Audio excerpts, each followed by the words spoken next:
It was like any other day. I pulled up to my boxing class, pulled into the driveway, greeted my coach, greeted my friends, and we got to the class. Little did I know, this would be the hardest, most difficult class I'd ever taken up until that point. And it wasn't because they made us do some really complicated boxing technique or some new training program. They just made us simply do endurance stuff, cardiovascular exercises, jumping up and down a tall box, sprinting across and back a parking lot, doing military crawls back and forth across the gym floor. All of our sweat was covering the gym floor. We could barely stand up after we were done, and the coaches kept on repeating this one phrase to us over and over again. They kept on telling us to go robot, which basically just means, don't think about the pain, don't think about how hard your legs are working, how much exhausted your lungs are or your heart burns. Just go robot. Don't think about the pain, just go and do the exercise. I was never the type to do this sort of stuff. I was the type of kid who played video games in his bedroom all day. I was the type of kid that got picked last in sports because I was just that terrible at it. I was one of those kids who was destined to be a loser. I can't explain to you how much of a radical change I made in my life, how I genuinely believed I was going to play video games till I was 50. How I genuinely believed I was always going to be skinny fat. I'll never be able to build muscle, never be able to get any money in my bank account, never drive the cars that I wanted, never to stick my mind to something and achieve some sort of outcome. But then only a couple months later, I completely changed my life. I was doing things I couldn't even dream about doing. The same destined loser was doing boxing class. He was going to the gym, losing fat and gaining muscle. I changed my life. I'm going to teach you how to do the same. There's this very, very popular story that they tell in medicine. It's about World War II, I believe. It was some big war, right? And the nurse was panicking in the little medical camp that they have. She was panicking because she did not have any other painkillers left, and soldiers were just coming through with so many injuries and in so much pain. Of course, this nurse wanted to help them, but she did not have any medicine left. How is she going to cure their pain? So out of real desperation, she got what's it called, saline, which is basically water and a little bit of salt mixed in, which is what you use to clean wounds out. That's all it does. But she took that in a syringe and pretended and lied to the soldiers and said, this is painkiller, I'm going to put it inside you. She didn't want to lie, but she was desperate and she wanted to help these soldiers out who were in so much pain. So she got the saline and put it into all the soldiers' veins and lied to them. And guess what happened? Something crazy happened. The soldiers genuinely started to feel better. The percentage was like 50+% of the soldiers genuinely started to just feel better and not have any pain from injecting water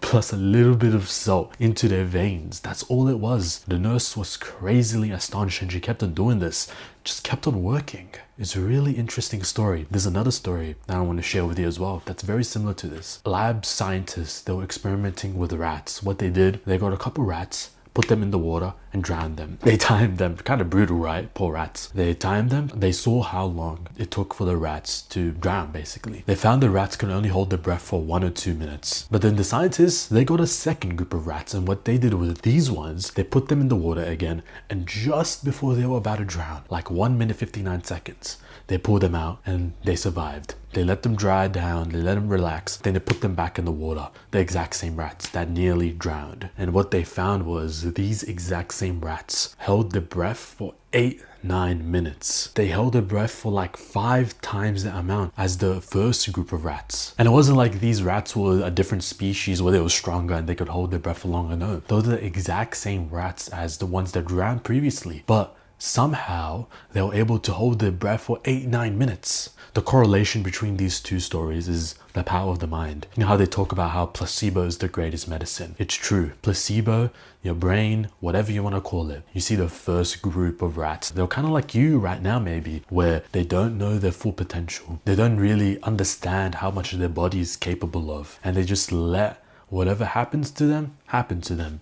They die within a couple minutes. The second group of rats, again, the exact same rat, but in their minds, something switched, something flipped. They realized they can survive. They just have to hold out for that little bit longer until they get survived. They get pulled out from the water. Obviously, they died in the end, but they realize the potential of their bodies. They did not let go until their body was physically exhausted. The brain will not let them die because they knew they can survive. Same thing with the soldiers and the nurse. The soldiers were told from the nurse that they are getting painkiller injected into them. Even though it's actually water and a little bit of saline, they still perceive that saline as painkiller, and their body got the perceived effects from the painkiller. They didn't feel as much pain anymore. The pain went away. The truth is about this life, you can do anything you like, genuinely. It's only your brain holding you back. It's not your parents, it's not your friends, it's not your environment, it's not where you live. Genuinely, it's only your brain holding you back. I used to try and blame everything I could as a kid growing up, that I'm skinny fat, I can't play sports, that I play video games all day, that I'm depressed, I love junk food. I would blame anything I could except myself. I did not like the ego hit.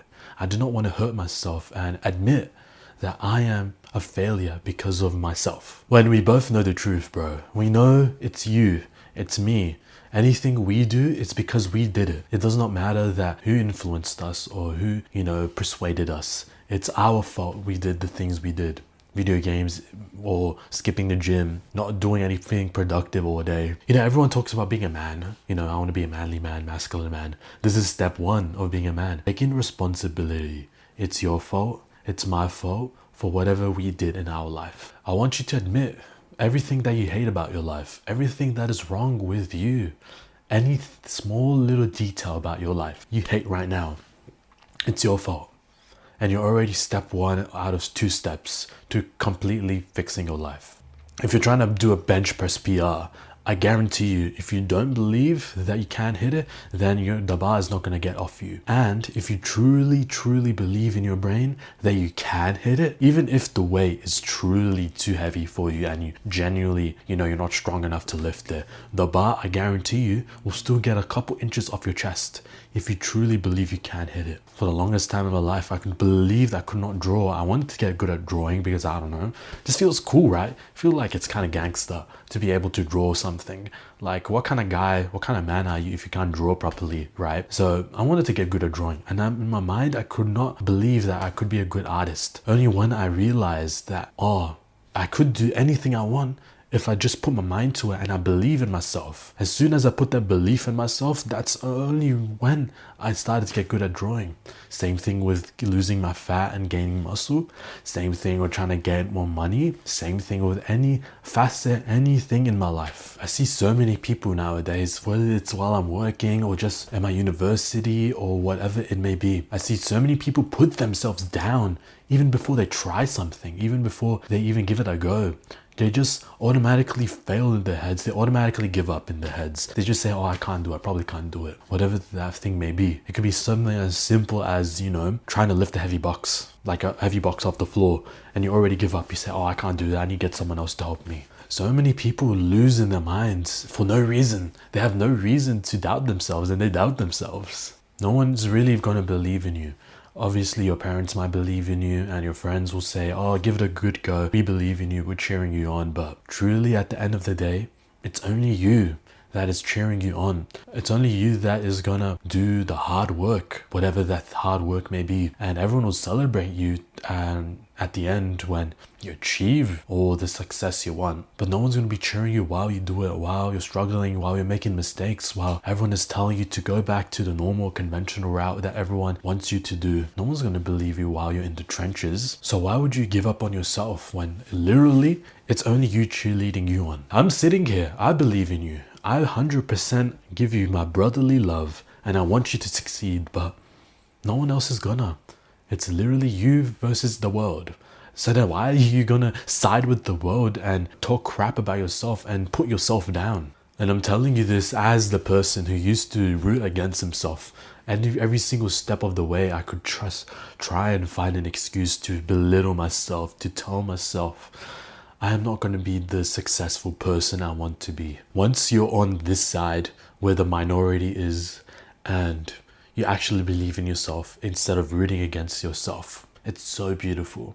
You just feel happy every single day because you know you can do it. And obviously you don't want to be delusional. You want to actually put in the work. You know, you don't want to be like, oh, I'm gonna do it. I'm gonna be a failure. I'm gonna be, you know, NBA world star athlete, or I'm gonna be a rich millionaire, billionaire, Bill Gates type of guy while you're playing video games all day. You don't want to be delusional. You want to be able to put the work in, right? But the work is not gonna happen, or you're not even gonna take that first step to doing the work if you don't believe in yourself.